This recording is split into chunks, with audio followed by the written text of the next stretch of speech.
Hello everyone, आज organic compound of nitrogen में aromatic electrophilic substitution reaction का अध्ययन करेंगे। एरोमेटिक इलेक्ट्रोफिलिक सब्स्टिट्यूशन रिएक्शन में अपन न्यूक्लियोफाइल के रूप में एनिलीन का यूज करेंगे। जैसे आपको पता है, बेंजीन पर यदि NH2 ग्रुप जोड़ा जाए तो ये NH2 ग्रुप बेंजीन के पाई इलेक्ट्रॉन के साथ कॉन्जुगेशन में होने के कारण ऑर्थो पर कौन सा चार्ज आएगा? नेगेटिव। ये इलेक्ट्रॉन फिर डीलोकलाइज्ड होगा, पैरा पर कौन सा चार्ज आ जाएगा? नेगेटिव। ये इलेक्ट्रॉन फिर इस पाई इलेक्ट्रॉन के साथ डीलोकलाइज्ड होगा, ऑर्थो पर फिर कौन सा चार्ज आ जाएगा? Negative charge. और ये नेगेटिव चार्ज फिर डीलोकलाइज्ड होगा और यहाँ पर क्या बन जाएगा? रेजोनेटिंग स्ट्रक्चर फिर से किसकी बन जाएगी? एनिलीन। अब एनिलीन है, इसका मतलब है वो उस पर इलेक्ट्रोफाइल जुड़ेगा, वो या तो ऑर्थो पे जुड़ेगा या कहाँ जुड़ेगा? पैरा पे। इसका मतलब ये कौन सा डायरेक्टिव हो गया? Ortho para directive group. इसमें अपन पहली रिएक्शन पढ़ते हैं, हेलोजिनेशन रिएक्शन। हेलोजिनेशन रिएक्शन में एनिलीन की रिएक्शन ब्रोमीन वाटर से करवाते हैं तो 2,4,6 ट्राई ब्रोमो एनिलीन प्राप्त होता है। ये कैसे प्राप्त हुआ? ध्यान से सुनो। जैसे ये है नाइट्रो अपना NH2, ये NH2 है, यहाँ पर ये कौन है? Br है, यहाँ ये कौन है? Br। ये नाइट्रोजन अपना लोन पर इधर देगा, ये इलेक्ट्रॉन इधर, और यहाँ से ये टूट जाएगा क्योंकि इस पर पार्शियली नेगेटिव चार्ज, इस पर पार्शियली पॉजिटिव चार्ज। इसका मतलब इस एनिलीन ने किसका कार्य किया? न्यूक्लियोफाइल ने। और Br2 ने किसका कार्य किया? इलेक्ट्रोफाइल के रूप में। और यहाँ से Br निकल गया, इसका मतलब सब्स्टिट्यूशन रिएक्शन है। ये Br नेगेटिव है, वो क्या करेगा? ध्यान से सुनना।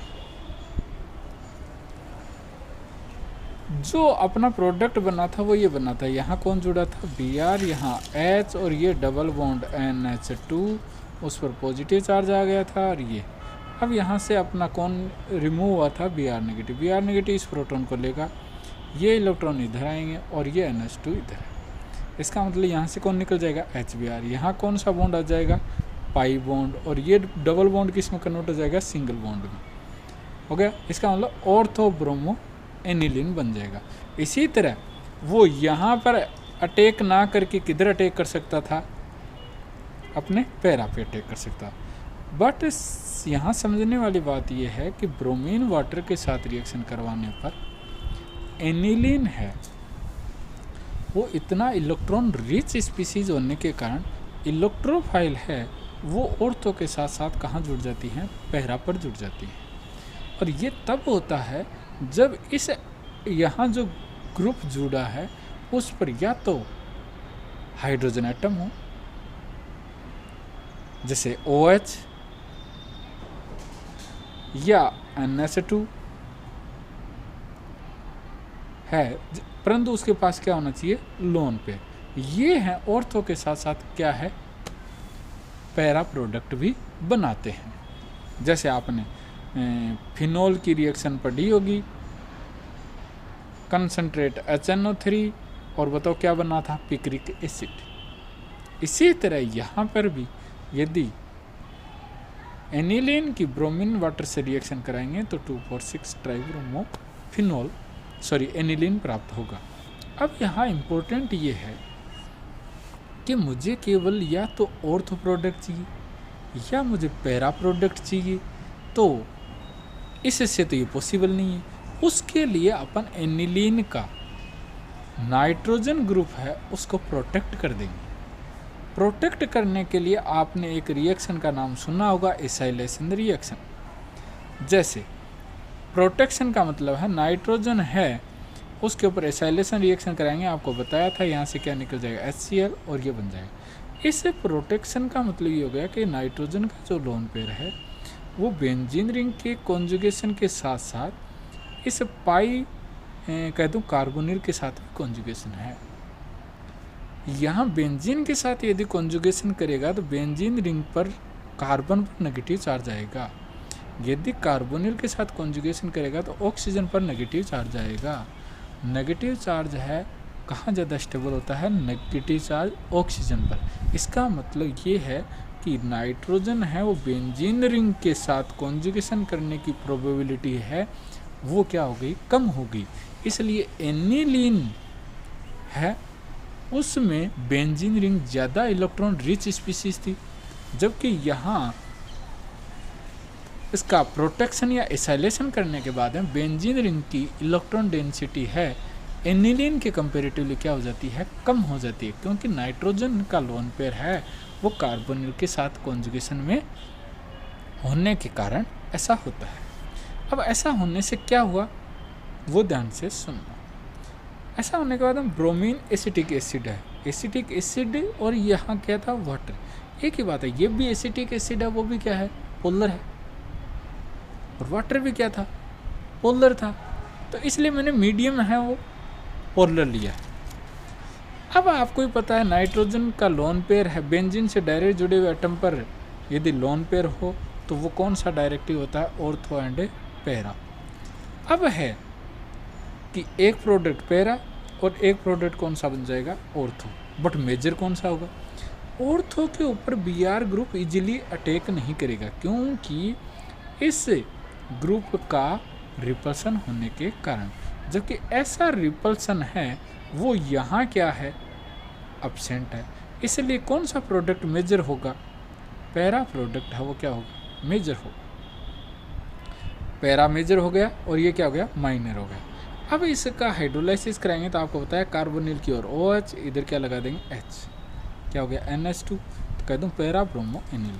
इसका मतलब ये हो गया कि एनिलीन से ब्रोमीन वाटर की या ब्रोमीन एसिटिक एसिड की डायरेक्ट रिएक्शन कराएं तो ऑर्थो या पैरा प्राप्त नहीं होता, जबकि उसका प्रोटेक्शन करवा दें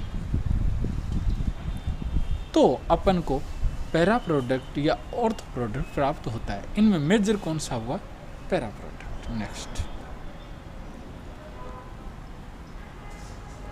नेक्स्ट रिएक्शन है नाइट्रेशन रिएक्शन। वही बात, यदि एनिलीन की कंसंट्रेट HNO3 से रिएक्शन कराएं तो आपको ही पता है ऑर्थो के साथ साथ कौन सा डायरेक्टिव है, पैरा, बट इसमें एक प्रोडक्ट है जो मेजर प्रोडक्ट के रूप में मान सकते हैं, यह ज़्यादा क्वांटिटी में प्राप्त होता है, वो कौन सा है, मेटा। क्यों, क्योंकि कंसंट्रेट HNO3 है वो एसिडिक है, एनिलीन है वो इस के प्रोटॉन को क्या कर लेता है, एक्सेप्ट कर लेता है, और प्रोटॉन को एक्सेप्ट करने के कारण एनिलीन है वो किस में कन्वर्ट हो जाता है, किस में कन्वर्ट हो जाता है, एनिलीनियम आयन में। ध्यान से सुनो, एनिलीनियम आयन में। अब एनिलीनियम आयन में कन्वर्ट होने के कारण ये NH3 है वो कौन सा डायरेक्टिव हो गया, मेटा डायरेक्टिव। इसलिए एक अपन को प्रोडक्ट है वो क्या प्राप्त होता है, मेटा भी प्राप्त होता है। इसलिए यदि अपन को केवल पैरा प्रोडक्ट प्राप्त करना हो तो अपन एनिलीन का फिर से क्या कराएंगे, एसाइलेशन रिएक्शन।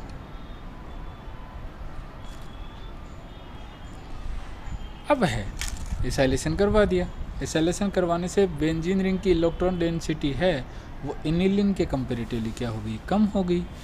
अब है कि कंसंट्रेट HNO3 और H2SO4 से रिएक्शन कराते हैं तो आपको पता ही है इलेक्ट्रोफाइल कौन होता है, नाइट्रोनियम आयन। ये नाइट्रोनियम आयन या तो पैरा पर जुड़ेगा या कहाँ जुड़ेगा, ऑर्थो पे। कहाँ पर स्टेरिक रिपल्सन नहीं है, पैरा पर, इसलिए मेजर कौन सा हो जाएगा, पैरा। अब है कि इसका मतलब अपन को पैरा प्रोडक्ट प्राप्त हो गया। यदि अपन एनिलीन का डायरेक्ट यदि नाइट्रेशन रिएक्शन करवाते तो अपन को ऑर्थो पैरा के साथ साथ क्या प्राप्त होता, मेटा। इसलिए अपन को केवल पैरा प्राप्त करना हो तो उसका एसाइलेशन करवा करके फिर नाइट्रेशन करवा देते हैं।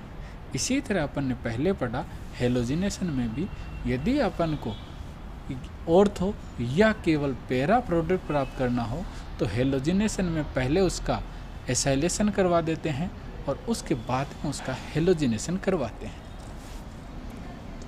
थर्ड है सल्फोनेशन रिएक्शन। सल्फोनेशन रिएक्शन में वही बात है कि ये क्या है, बेस, और ये क्या है, एसिड। सबसे पहले कौन सी रिएक्शन होती है, acid base reaction.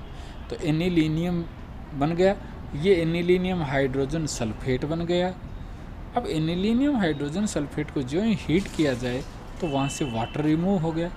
Water remove का मतलब ये है कि SO4 है वहाँ तो O3 हो गए, इसका मतलब एक ऑक्सीजन। यहाँ से 2 हाइड्रोजन रिमूव कर दूँ तो 1 हाइड्रोजन बचा, तो क्या निकल गया H2। इसके यदि मैं 60 डिग्री टेम्परेचर तक इसे मैं हीट करूं तो ये एक रीअरेंज प्रोडक्ट प्राप्त होता है। क्या प्राप्त होता है? ऑर्थो सल्फो एनिलीन, या कह दूं कि ortho amino benzene sulphonic acid. अब है ये कैसे प्राप्त हुआ, ध्यान से सुनना। ये मैंने लिया, ये कह दूं ये पाई इलेक्ट्रॉन, मैं फिर ले लेता हूँ।